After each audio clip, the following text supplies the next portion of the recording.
Hello. Now we will study the property called capacitance. We represent it by C.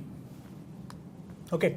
So if you remember, we learn in electrostatic that we used to put the charge onto the conductor as well as insulator. So now I'm having a body. It can be conductor as well as it can be insulator. So we used to put the charges onto the body. So okay.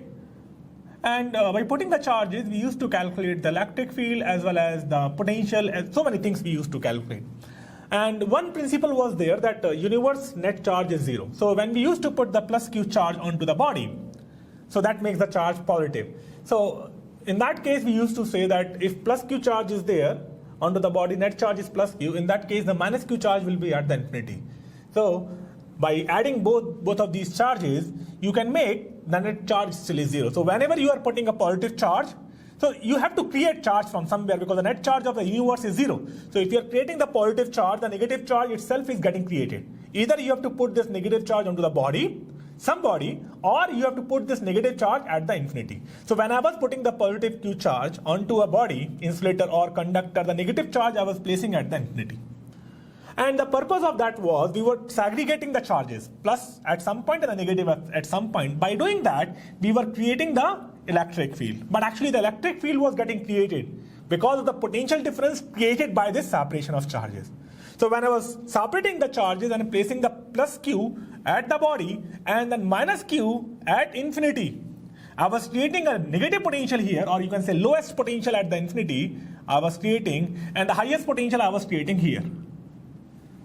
And we all know the electric field gets generated. Electric field gets generated the moment there is a potential difference. By segregating the charges, we were creating the potential difference, and that in turn was creating the electric field from higher potential to lower potential.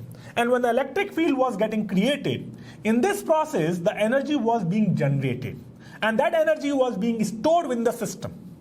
And to be more precise, that energy was stored within the electric field. So wherever you were looking, wherever you have seen any electric field, within that electric field there was some energy stored. Now, and that energy stored, the density of that energy stored, we have a formula for that as well. That is half epsilon naught E square. This is energy density, meaning potential energy per unit volume. That was the energy stored within the electric field, wherever there was an electric field.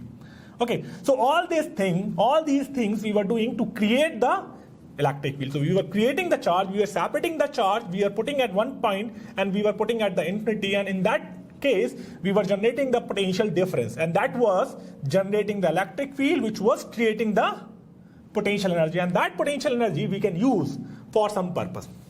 Okay, so the thing is, when we were putting the charges, so when we were putting the plus Q here, the negative Q here, the electric field was getting generated.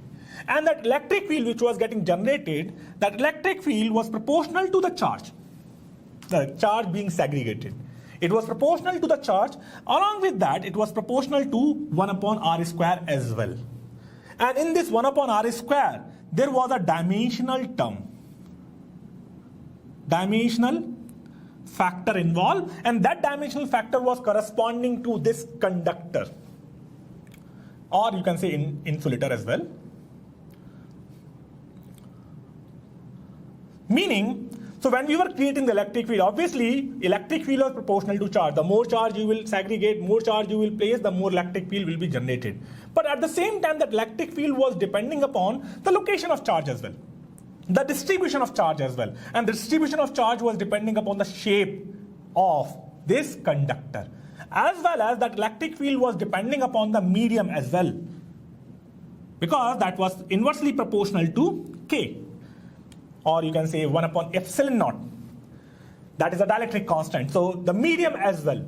So when we are doing all these things, we are segregating the charges, and in turns we are creating the potential difference by segregating the charges. That generates the electric field, which depends upon the charge being created as well as the medium between these two potential differences, as well as the dimension or shape factor of conductor as well as or insulator. So you see, this medium, property of medium and the shape factor of this conductor, so depending upon that, the different amount of energy was being generated. or electric field was being generated, or the potential was being generated. So it's not like whenever we are segregating the Q charge, it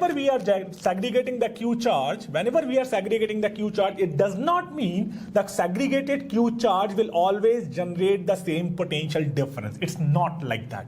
Because this Q charge will generate the separate, different electric fields. And separate electric field will have, that separate electric field will correspond to different potential differences.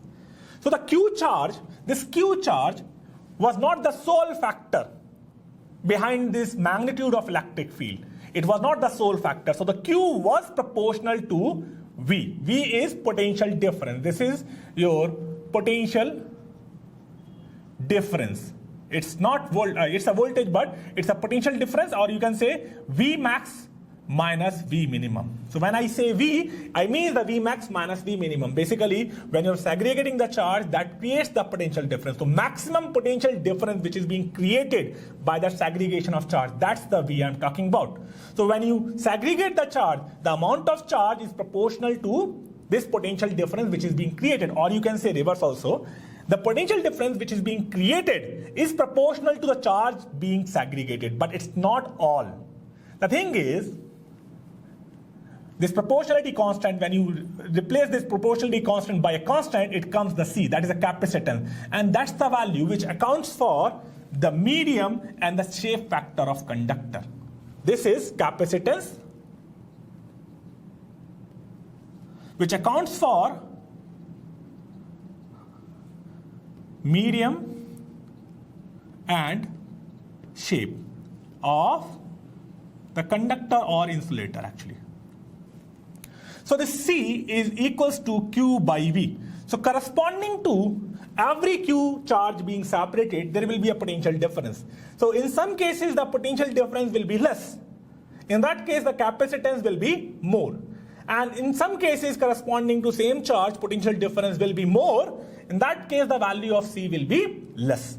So that value of C represents the dimensional as well as material property of this medium plus conductor. So that value of C tells us, corresponding to some charge, how much potential difference is going to get created. So if I'm having two bodies, so based upon the capacitance of those two bodies, I can decide, I can check whether corresponding to Q charge, some body will hold more energy or some body will hold less energy. And depending upon the value of C, I can decide which body to use for our purpose. If my purpose is to hold more and more energy, I'll be going for lesser value of C, because in that case the potential difference will be more. And similarly, if my purpose is to hold less energy, in that case I'll be going for lesser value of C. In that case the higher value of C. In that case V will be less, corresponding to same charge I'm talking about. So that is your capacitance. So capacitance is a property which depends upon the properties of the medium as well as the dimensional property of the conductor or insulator which is holding the charge. And all these things we are doing, so this system can be created which will be holding some energy which we can further use. So that's your formula, which is the relationship between the charge given to a body and the potential difference which is being created between the body and the other body which is at infinity if there is no other body. Okay, so that formula you should memorize. And now we will see different cases, different structures of the capacitors. Capacitance is a property, capacitor is a body. This body which is holding the charge for the sole purpose of storing the energy. This body which is holding the charge for the sole purpose of storing the energy is known as capacitor. And even a single body, because the thing is, to hold the energy, all you need is the electric field. So anything which is creating electric field is a capacitor for us. There are some general capacitors, like there will be some capacitors which will be perfect in case of delivery of the objective, and there will be some capacitor which will not be that perfect. But in general, you can say my body is also a capacitor. My body can hold charge, and that charge can create the electric field. So I am also a capacitor. I might not be a good capacitor, but the thing is I am also a capacitor. Everything is a capacitor. Okay. So there are some general capacitors. We will love to study those things. Okay. Thank you.